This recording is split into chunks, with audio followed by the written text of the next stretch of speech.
I love Rocky.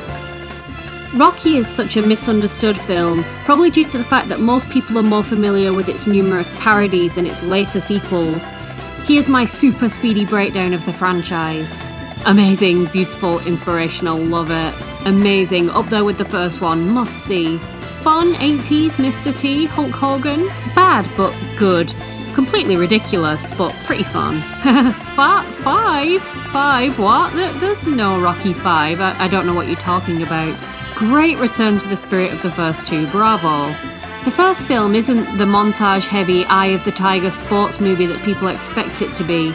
It's an introspective, brooding look at the life of a desperate, petty criminal, a gritty 70s drama about a man who has all but let life pass him by, who gets an unexpected chance at greatness. It's a beautiful, sad, but ultimately hopeful film. And here's the most important thing about Rocky, spoiler alert, he doesn't win. Rocky loses to the heavyweight champ Apollo Creed at the end, but it doesn't matter because Rocky has gone the distance and his personal victory is greater than any boxing match result. But forget all that, because here's Rocky 4.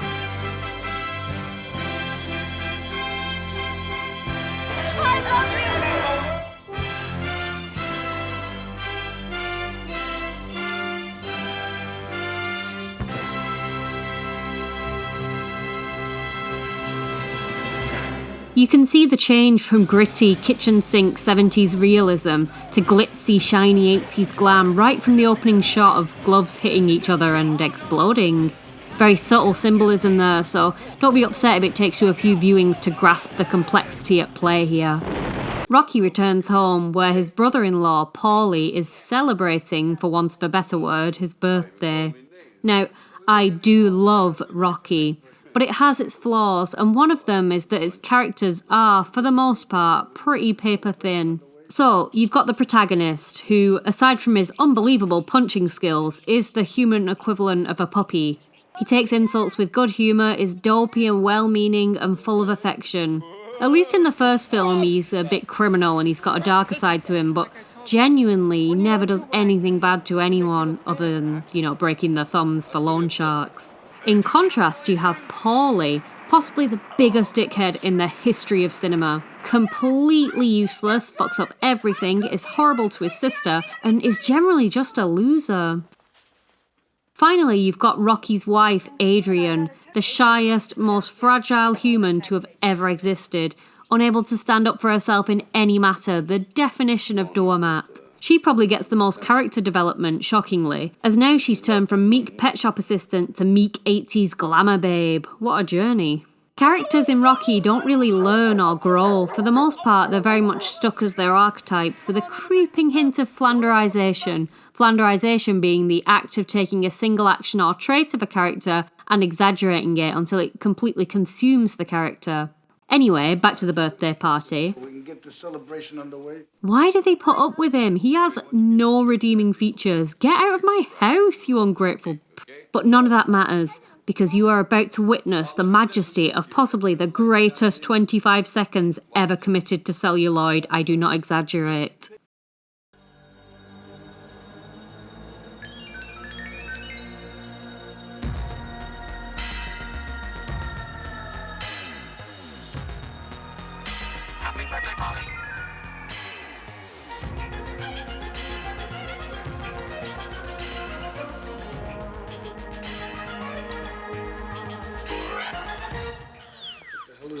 I don't have anything else to say about it, no jokes, it stands for itself. Superb. Help me put out this forest fire? Sure.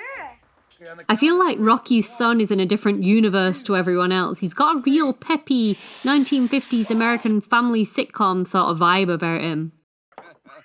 You drowned me. Rocky presents Adrian with a charming anniversary domestic abuse themed cake. The film's antagonist is introduced in the form of Ivan Drago, a gigantic, ice-blonde Russian with a jaw of steel. Apollo Creed, Rocky's rival turned best friend, sees Drago on his poolside television and immediately wants to fight him for some reason, even though he's retired and has a great life and a pool with dogs in it. Why are you so annoyed? Why is this personal? Ivan Drago's wife is so well-spoken and makes all these little witty quips and jokes. Like your Popeye. He ate his spinach every day. And then there's Drago. In the most disturbing move in cinema history, Paulie has made the robot into a sex slave. What the hell is that? That's my girl. Thanks, hon. You're welcome. See you, sport.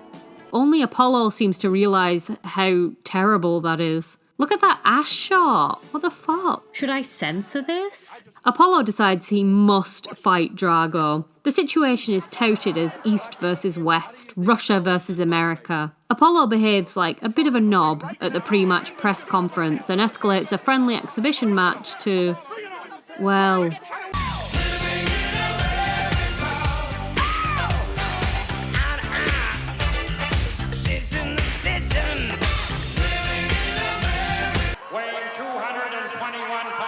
Former heavyweight champion of the world, the dancing destroyer, the king of Sting, the Count of Monte Fisto. The Count of Monte Fisto?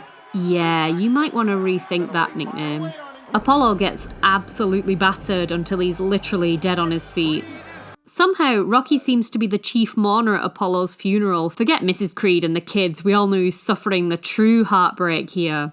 Of course, Rocky says he'll fight Drago to avenge Apollo's death. The fight will take place in Russia on Christmas Day. You can't win! Adrian being the voice of reason here. He's gonna have to have the heart to stand in front of me.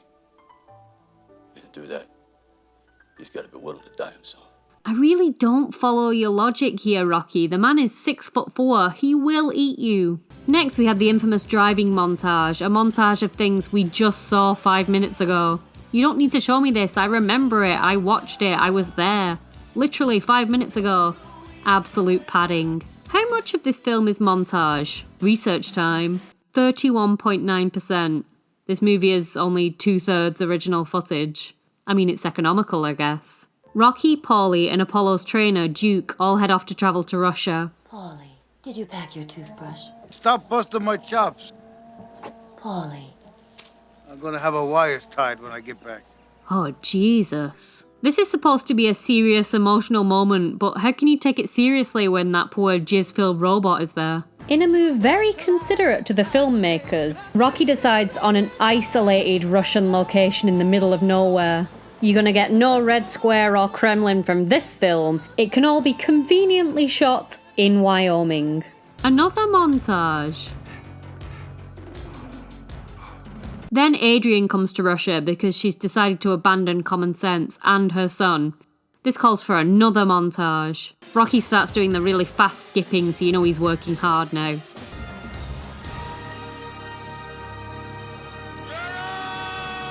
Sorry, Rocky, can you repeat yourself there? I didn't catch that. Rocky's kid is left alone to potentially watch his dad die on TV with 2 friends and a robot. Good, I'm sure that's psychologically healthy for him. Really? 'Cause I think I remember one. The Siberian Bull, Ivan Drago. So, they fight. Okay, I admit it. I still get really excited when Rocky starts winning. As he somehow starts winning, despite being about half Drago's size, Russia starts loving Rocky and rethinking the whole communism thing. Good advice. Are you a professional? Rocky wins in what seems like the easiest final match he's ever had. And with that, the Soviet Union crumbled and peace and American freedom reigned throughout the world. Amen. I just want to say one thing to my kid who should be home sleeping. He can't remember his son's name. This cheering woman looks like she couldn't care less. Blank eyes. Does she know where she is? And that's the very speedy, very quick Rocky IV. I still enjoy it, though of course it's completely ridiculous. And you know that Rocky is bound to win, even against impossible odds, due to the political rivalry established in the film. Would probably prove a bit unpopular with audiences to have the Soviet Union triumph over the West. If you haven't seen at least the first 2 Rocky films, go and do yourself a favour and stick them on.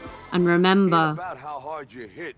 It's about how hard you can get hit and keep moving forward. How much you can take and keep moving forward. That's how winning is done. Now you're gonna have to go through hell. Worse than any nightmare that you ever dreamed. But in the end, I know you'll be the one standing. Tell you what to do. Take it to the zoo. I hear rich like the zoo. Hey, this bum gotta say that.